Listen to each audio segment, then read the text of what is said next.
अस्सलाम वालेकुम। SMTV global के साथ मैं हूं सलमान इकबाल। सबसे पहले एक नज़र हेडलाइंस पर। पनामा JIT का वॉल्यूम 10 जारी करने के लिए दरख्वास्त समाअत के लिए मुकर्रर। ब्रॉडशीट कंपनी की जानिब से पनामा JIT का वॉल्यूम 10 जारी करने की दरख्वास्त पर समाअत चीफ जस्टिस पाकिस्तान उमर अतियाब बंदयाल की सरबराही में 2 रुकनी बेंच 22 अगस्त को करेगा। सुप्रीम कोर्ट ने इस हवाले से अटॉर्नी जनरल समेत दिगर फ्रीकैन को नोटिस जारी कर दिए हैं।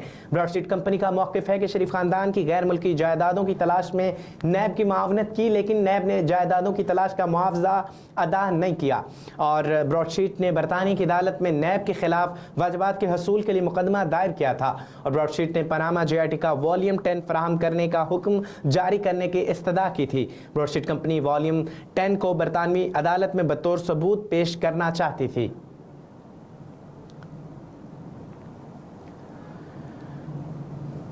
इस्लामाबाद घरेलू तशद्दुद का शिकार एक और बच्ची अंजलि फातिमा का वीडियो बयान सामने आ गया। मुलजिम जैतून उर्फ समरा के हाथों तशद्दुद ज़दा बच्ची अंजलि फातिमा ने अपने बयान में कहा कि मैं काम करती थी, मुझ पर जुल्म किया जाता था, गर्म पानी फेंका जाता था, हैंगर से मारा जाता था, मालिकन के बच्चे भी मारते थे।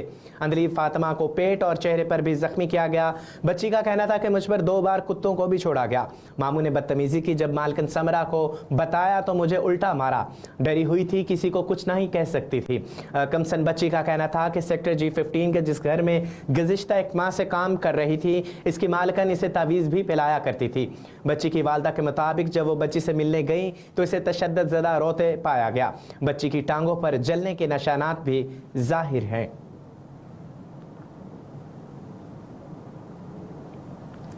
मसाजिद से खुतबात में अक़लियती हकूक़ पर तवज्जो दी जाए। इन मुश्किल हालात में इस बात पर ज़ोर देने की ज़रूरत है कि बैनुल मज़ाहिब हम आंगी इस्लाम की बुनियादी तालीमात शामिल हैं।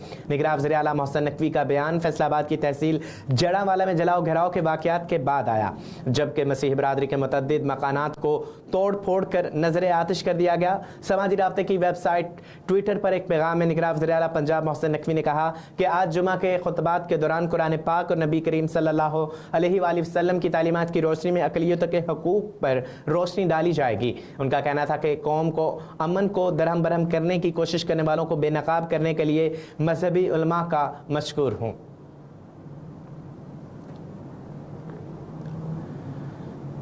रुपए के मुकाबले में डॉलर की कदर में इजाफा। इंटरबैंक में डॉलर 1 पैसे 8 रुपये महंगा होकर 296 रुपये का हो गया।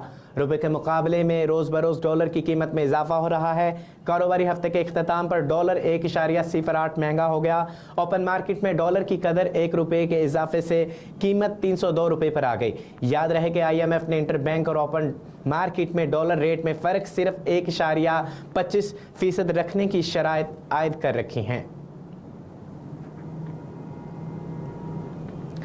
MQM के डिप्टी कन्वीनर कंवर नवीद जमील की नमाज जनाजा अदा कर दी गई।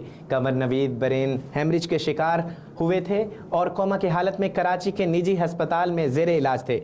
डिप्टी कन्वीनर मुत्तहदा कौमी मूवमेंट MQM कंवर नवीद जमील की नमाज जनाजा अदा कर दी गई।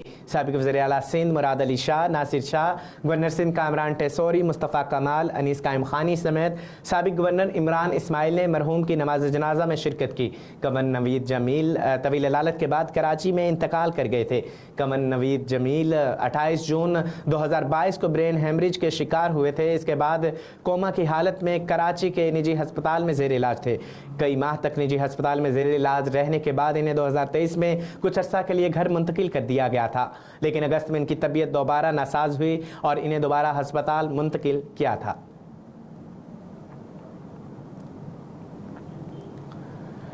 पाकिस्तान में ज़ियाबेतिस के मरीजों की तादाद में रिकॉर्ड में इजाफा। वर्ल्ड ऑफ स्टैटिस्टिक्स की रिपोर्ट के मुताबिक पाकिस्तान के ज़ियाबेतिस के मरीजों की तादाद में तीसरे से पहले नंबर पर आ गया।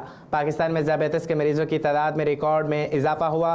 वर्ल्ड ऑफ स्टैटिस्टिक्स की रिपोर्ट के मुताबिक गुज़िश्ता 2 माह के बाद पाकिस्तान ज़ियाबेतिस के मरीजों की तादाद में तीसरे से पहले नंबर पर आ गया। पाकिस्तान में ज़ियाबेतिस के मरीजों की तादाद में रिकॉर्ड में इजाफा हुआ। वर्ल्ड ऑफ स्टैटिस्टिक्स की रिपोर्ट के मुताबिक गुज़िश्ता 2 माह के दौरान पाकिस्तान ज़ियाबेतिस के मरीजों की तादाद में तीसरे से पहले नंबर पर आ गया। रिपोर्ट के मुताबिक पाकिस्तान में ज़ियाबेतिस की शरह 30.8% रिकॉर्ड की गई, जबकि 2022 में यह शरह 26.7% थी। रिपोर्ट में बताया गया कि 42% मर्द और 58% ख़वातीन ज़ियाबेतिस का शिकार हैं और सिर्फ 2 माह में पाकिस्तान तीसरे से पहले नंबर पर आ गया। रिपोर्ट में बताया गया कि ज़ियाबेतिस में ज़्यादा तादाद नौजवानों की है।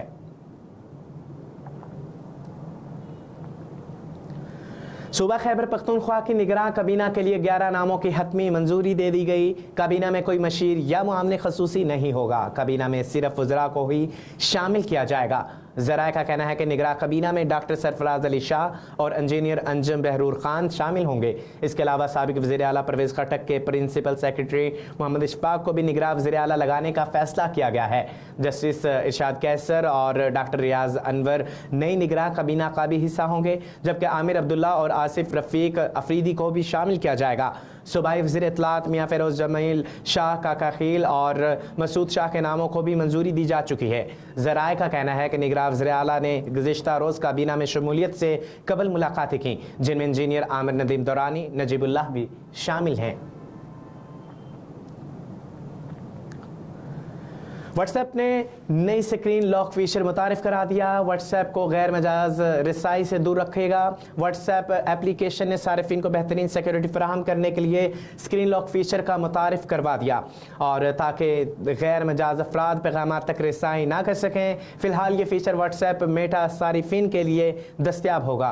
नए फीचर के साथ गैर मजाज अफराद ऐप तक रसाई हासिल नहीं कर सकेंगे। स्क्रीन लॉक फीचर का ऐलान पिछले साल किया गया था, लेकिन अब इसे बाज़ाब्ता तौर पर लॉन्च कर दिया गया। मेटा की मालिकियत वाली कंपनी का कहना है कि अपग्रेड फिलहाल सिर्फ मेटा प्रोग्राम सारिफिन के लिए दस्तयाब है। न्यूज़ स्टूडियो से फिल वक्त इतना ही। मज़ीद खबरों से बाखबर रहने के लिए देखते रहिए SM TV और रहिए हर लम्हा बाखबर।